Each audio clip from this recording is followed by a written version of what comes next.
Hey guys, just going to look at a couple of things that I wanted to point out. An overview of our reflections that we're doing, our reflections in the coordinate plane. A couple silly ways I have of remembering some of these and working through some of these. So, I'm always for a little silly way to remember them. So, what you've been doing, you've translated all of your figures in the coordinate plane, your up, down, left, right movements, but now you're having to reflect them. So when I do an x-axis reflection, that means whatever polygon I was given is going to reflect across the x-axis. And there's a silly way I remember this. If it's an x-axis reflection, I like to say that my x value is happy, so it stays. And my y value is sad, so it changes signs. It negates.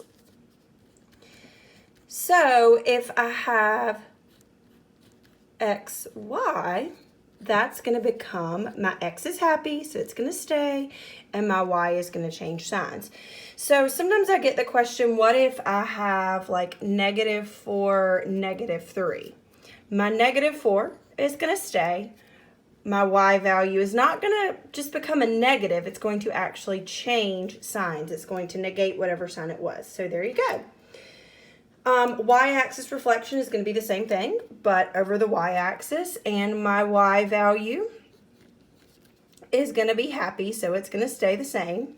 I'm going to shorthand some of this. My x value is sad, so it's going to change. So that's going to become -x and keep your y. So -4, -3 would become 4, -3. All right, so that kind of shows you my x and y axis reflections, and you can always graph those and see if they actually reflect over what it asks for. Now, line reflections are a little bit more difficult. The main thing I would tell you there is you're going to have x equals, which those are going to be your vertical lines. They're going to look like this. You're going to have y equals.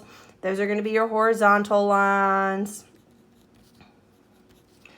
They're going to look like this. And the easiest way to do those is to count the spaces. So graph and then draw in, let's say it's x equals 2, graph that vertical line at x equals 2 and count the spaces away that your original polygon was, and then count them on the other side of it. That's the easiest way to do those. Now, you're going to have some line reflections with y equals x and y equals -x, all right? With y equals x, I just call this the switch rule.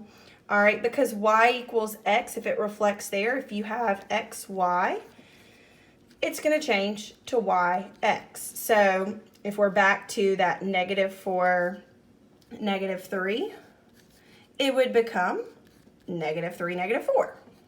Okay. Now, line equals y equals -x reflection, switch, change signs.